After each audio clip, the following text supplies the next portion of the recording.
नमस्कार, रामकृष्ण हरी. स्वागत आहे आपल्या चॅनलमध्ये. आपण सर्वांनीच कोविड-19च्या लस घेतलेल्या असतील. कोणी 1, कोणी 2, कोणी 3.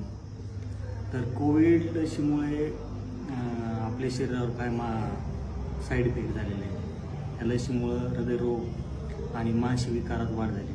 तर जागतिक स्तरावर 9 करोड लोकांवर म्हणजे लसीकरण झालेल्या 9 करोड लोकांचा अभ्यास केला. तेव्हा असं लक्षात आलं की आता ह्या कोविडच्या लस ज्या दिलेल्या होत्या ते त्याचं नाव आहे फायझर, मॉडर्ना आणि ॲस्ट्राझेनेकाची लस घेणाऱ्यांना आता असे दुर्लभ मानसिक विकार, हृदयविकार व रक्त संदर्भात विकार होत असल्याचे पुढे आलेले आहे.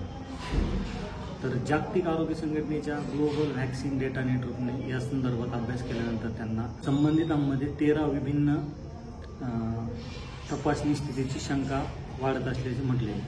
तर मग हा अभ्यास Argentina, Australia, Canada, Finland, France, New Zealand व स्कॉटलंडच्या लसी संदर्भात या देशात केला गेला आहे. तर मिशनरी मेडिकल कॉलेजने केलेल्या एका अभ्यासानुसार जे लोक कोविड-19मधून बचावले त्यांना युरोपियन आणि चीनी नागरिकांच्या तुलनेत श्वासासंदर्भात समस्यांचा सामना करावा लागला. काहींना ठीक व्हायला वर्ष लागले, वर्षभरात ठीक झाले, काहींच्या फुफ्फुसाला इजा झाली. तर या संदर्भात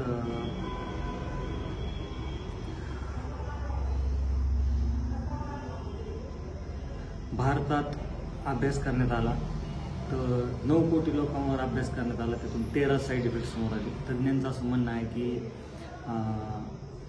NYV लॅगॉन मेडिकल सेंटरमध्ये मेडिसिनचे प्रोफेसर डॉक्टर मार्क सिगल यांनी लसीकरणाच्या सर्वांगीण सुरक्षेवर भर दिला व एक अन्य तज्ज्ञ सेटिवॅक्सचे CEO जेकेब ग्लोनाविल म्हणाले की प्रतिकूल घटनांच्या तुलनेत कोविडचे संक्रमण अधिक भयावह होते.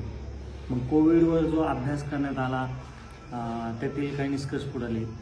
जनरल व्हॅक्सिनमध्ये प्रकाशित अभ्यासात लसीकरणानंतर न्यूरोलॉजिकल म्हणजे रक्त व हृदयासंदर्भात आजारात वाढ झाल्याचे दिसले. मग जी लस आहे फायझर, बायोएक्स्ट्रेक व मॉडर्नाच्या mRNA, तर ह्या लसीमध्ये थोडंसं हे अनुभव बघायला भेटले की समजा लसीची पहिली किंवा दुसरी, तिसरी खुराक घेतल्यानंतर संबंधित आजाराची सर्वोच्च पातळी वाढल्याचं दिसून आलेलं आहे. तर तिसरा डोस घेतल्याने ती रिस्क 6.9 पट वाढली. मॉडर्नाचा पहिला व चौथा डोस घेतल्यानंतर रिस्क ही 1.7 ते 2.6 पटीने वाढली गेली. तीच ॲस्ट्राझेनेक शॉट्स घेणाऱ्यांना दुर्लभ न्यूरोलॉजिकल विकार वाढले. म्हणजेच रक्तात गाठी होण्याची रिस्क ही 3.2 पट वाढलेली. तर रोज याच्यासाठी काय करायला पाहिजे आपण, तर रोज किमान अर्धा घंटा आपण चालणे किंवा व्यायाम करणं हे आवश्यक आहे. ज्या लोकांनी हे टाळलं, फिरलेत नाही, व्यायाम केला नाही, त्यांना हार्ट अटॅकच्या समस्येला फेस करावं लागलं आहे. तर दीर्घकालीन कोविडनंतर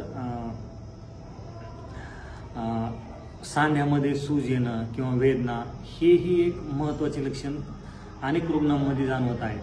म्हणजे कोविड झाल्यानंतर आपल्या शरीरात तयार होणारे जे प्रतिजैविक आपल्या इतर चांगल्या पेशीवरही हल्ला करायला सुरुवात केली त्यांनी, असं डॉक्टर मॅथ्यू यांनी सांगितलं. तर सांधेदुखीपेक्षा ही अंगदुखी होत असल्याची तक्रार करत होते.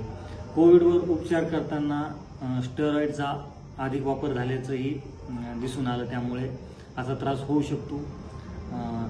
आव्हासिक्युलर न्यूरोसिस या आजारामुळे शरीरातून हाडांना होणारा रक्तपुरवठा तात्पुरता किंवा कायमस्वरूपी बंद होऊ शकतो.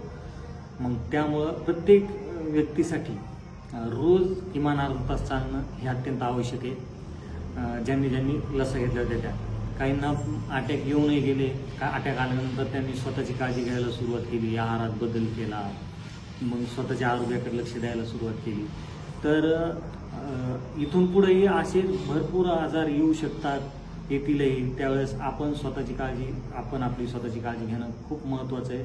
आणि त्याच्यासाठी आपल्याला फिजिकल ॲक्टिव्हिटी करणं खूप महत्त्वाचं आहे.